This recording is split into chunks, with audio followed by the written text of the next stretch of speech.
దొంగ. రాము చాలా మంచివాడు. వాళ్లది బీద కుటుంబం. అయితే ఒకరోజు ఇంట్లో డబ్బు అవసరం పడింది. ఓ వ్యక్తి జేబులో నుండి పరుసు దొంగలించాడు. వాళ్ళ అమ్మ ఏమైనా అంటుందేమోనన్న భయం ఏర్పడింది. బాబూ, ఈ పర్సు నీకెక్కడిదిరా? అమ్మా, రోడ్డుమీద ఎవరో పారేసుకుంటే తీసుకొచ్చాను. మా బాబే, ఎంత మంచి పని చేశావురా. వాడు చేసిన పనికి వాడిని మందలించకపోగా అక్కున చేర్చుకుంది. ఇక ఆనాటినుంచి వాడు ఒకటికి 2 అబద్ధాలు చెప్పడం ప్రారంభించాడు. ఒక వీధి రౌడీగా మారాడు. ఒకరోజు, ఇక చిన్న చిన్న దొంగతనాలకి స్వస్తి చెప్పి చేస్తే ఒక పెద్ద దొంగతనం చెయ్యాలి. అప్పుడు వాడి ఆలోచన నేషనల్ బ్యాంక్ వైపు మళ్ళింది. అక్కడున్న సెక్యూరిటీ వాళ్ల కళ్ళు కప్పి ఆ బ్యాంకులోనికి ప్రవేశించాడు. లాకర్ ఉన్న రూములోకి వెళ్ళాడు.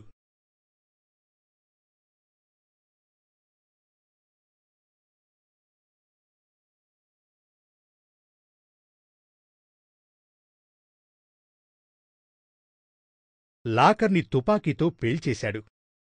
అది తెరుచుకుంది. అందులో ఉన్న డబ్బు, నగలు చూసి మొహం వెలిగిపోయింది. త్వరత్వరగా డబ్బుని ఒక మూటలో కట్టడం ప్రారంభించాడు. రాము తుపాకీ పేల్చిన శబ్దం విని సెక్యూరిటీ పోలీసులకి ఫోన్ చేశాడు. రాము డబ్బుతో బయటకు రాగానే వాడిని పోలీసులు వెంబడించారు. చాలా దూరం పరిగెత్తాడు.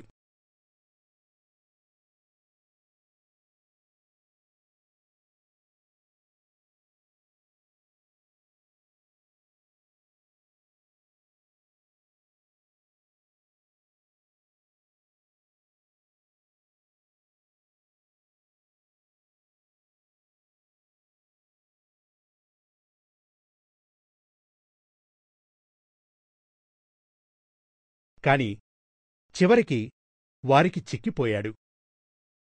రాము కటకటాల పాలయ్యాడు.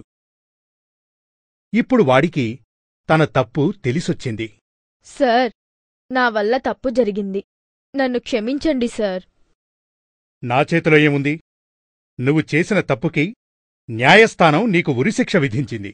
సార్, నాకు ఉరివేసే ముందు మా అమ్మను చూడాలనిపిస్తోంది సార్. సరే, నీ కోరికని ఎలాగైనా తీరుస్తా.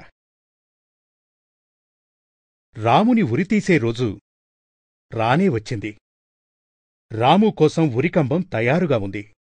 రాము చివరి కోరికను మన్నించి పోలీసులు తన తల్లిని పిలిపించారు. ఆ స్థితిలో వాడిని చూసి తల్లి తట్టుకోలేకపోయింది. బాబూ, నీకెంత కష్టం వచ్చిందిరా. అమ్మా, బాధపడకమ్మా. నాలాంటివాడు ఈ సమాజంలో ఉన్నా ఒకటే, లేకున్నా ఒకటే. కాని నా ఈ స్థితికి కారణం నువ్వే కదమ్మా. నేనా? ఏంట్రా నువ్వంటున్నది? అవును, నువ్వే. ఒకనాడు నేను పర్సు తీసుకొస్తే నేను చెప్పిన అబద్ధానికి నన్ను మందలించకుండా నీ అవసరాన్ని తీర్చుకున్నావు. పరోక్షంగా నేను దొంగనవ్వటానికి నీ ప్రోత్సాహమే కారణం.